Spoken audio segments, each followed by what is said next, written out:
Hello and welcome back to the Community Roundup brought to you by Brad's Furniture and Appliances. I'm Jordan Prentice and today I am joined by Neil Evans. Hello. Hello, Neil.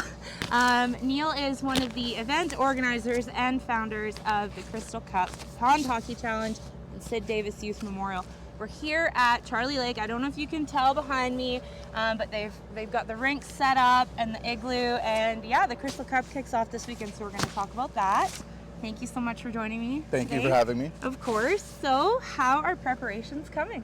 Preparations are going very well so far. Actually, we started a day early this year just to be even more prepared. Also, we're doing our first ever sponsor appreciation night on Thursday night. Okay. So we wanted to be very prepared for that. But so far, everything is going off without a hitch. As you can see, it's a very busy site right now. We've got a lot of stuff going up, rink building today. And just a lot of equipment coming out to site and things to be going very smooth so far. And for people who might not know what the Crystal Cup looks like what is on the agenda for this weekend? Well, let me tell you, Jordan. So we got, of course, lots of pond hockey action. Starting Friday night, 6 p.m. puck drop.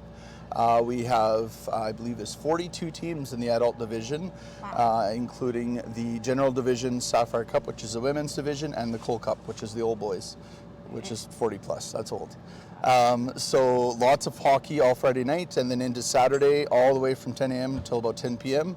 You'll also see hockey all day long, be a good competition for them. And then come Sunday, we actually have the Sid Davis Youth Memorial Challenge. That's where ages 7 to 18 get to battle it out on the ice, and we convert the whole place into a giant playground for kids. That's awesome. Yep. And what kind of activities are offered outside of hockey? I know that you guys are usually pretty good about making it fully family friendly and adult friendly. Absolutely, yeah. So we actually have our kids events going to be hosted by North Peace Savings. That's from 11 to 3 Saturday and Sunday. There's lots of stuff going on with those events, including prize draws. There's going to be face painting. There'll be a bit of snow art. Lots of public skating as well, too. Not only for the kid-friendly area, which is free of pucks and sticks, but we'll have a full public skating rink area for anyone wanting to mess around on the ice. Lots to do. We, of course, have our gardens behind us. That's the Mobile One Gardens, hosted by Mr. Mike's. So lots of fun in there, of course, but you'll have to come out and see it for yourself. And last year, the celebrity guests were the guys from On the Bench. Yep. Who do you have locked in for this year? Well, Jordan. So On the Bench, those guys were great last year. We looked around this year a little bit, and we managed to get in contact with a gentleman named Terry Ryan Jr. Some people may not know the name, but if you watch the show Shoresy, that's Ted Hitchcock off of Shoresy. So excellent guy. This guy is on fire right now. He has his own podcast. He's an author of 2 books. He's literally done everything. He was a first-round draft pick to the Montreal Canadiens. He's just an animal. So yeah. We cannot wait to meet this guy in person. Yeah, I think it's pretty remarkable that he was making the trip out here. It's pretty awesome, all the way from St. John's, Newfoundland. Wow. Well, that is great to know as well. So let's talk about the kind of question that is obviously on everybody's mind a little bit. The weather is crazy, unseasonably warm. Is that a concern for the ice? It is always a concern, whether it's too cold, too warm, even in between sometimes. But this year, for sure, unseasonably warm weather that has not really jeopardized the site, but it's definitely, we've learned over 10 years of doing this to work with Mother Nature and kind of know what to do with the warmer weather. Of course, ice was a factor, thickness of the ice. Drilling holes yesterday, flooding it out, we're looking at well over 2.5 feet deep. So ice is more than thick enough. So that's not a big worry for us. But even just stuff like our hay bales, not a good season for hay is what we've heard. So they were hard to come by. So we've modified some benches and stuff to sit on and fabricated a few items. So we're just kind of working with the weather as we go, but we have definitely learned a lot over the 10 years. And any other kind of challenges you guys have faced this year at all? You know, not too much. Registration was strong, attendance was strong last year and of course going into this year. But honestly, there hasn't been anything that's really put up a significant barrier to host an event of this size, especially on the south end of a lake in the middle of the north. And do you have enough volunteers?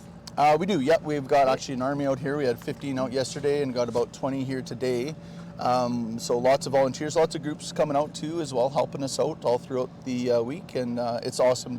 It's a community event, right? Hosted by the community. Okay, moving along here. Just two more for you. What are you, as one of the event's founders, looking forward to the most for the 2024 Crystal Cup? Well, Jordan. The most thing I look forward to is seeing the people and seeing the smile on faces, whether it's a kid or an adult, first timers out on the lake and never been out on the lake skating on a frozen surface. Seeing just people just having a blast, right? The weather's supposed to hold up, so hopefully we'll see lots and lots of people, but that's what I look forward to, is the kids that are just beaming. Yeah. Yeah. Yeah, it's definitely a very cool event, and personally I'm looking forward to seeing what it'll be like not frigid. Right? Like, it was so cold last year, so yeah, let's take this warm weather. Pretty brutal. We'll take it, and we'll roll with it. Okay, last question for you here, Neil. How does it feel to be able to host such a unique event here at home we're in Charlie Lake, but Fort St. John? It's an honor to be able to put on an event like this that the entire community and beyond can enjoy, really. When we first created it, it was really directed at 19 plus as part of the Winterfest. But since then, it's just become such a large event, and honored to be able to put something like this on, along with our very close group of guys, and Okay. Well, thank you so much for joining me today, Neil. Thank you, Jordan. Of course. Folks, make sure you take the time to head out to Charlie Lake this weekend and check out the Crystal Cup. It really is a one-of-a-kind, very cool, unique experience, and it's fun for all ages. So be sure to check that out. I'm Jordan Prentice from Energeticcity.ca, and today I have been joined by Crystal Cup Pond Hockey Challenge event organizer and one of the founders, Neil Evans. You've been watching the Community Roundup, brought to you by Brad's Furniture and Appliances, and we will see you next time.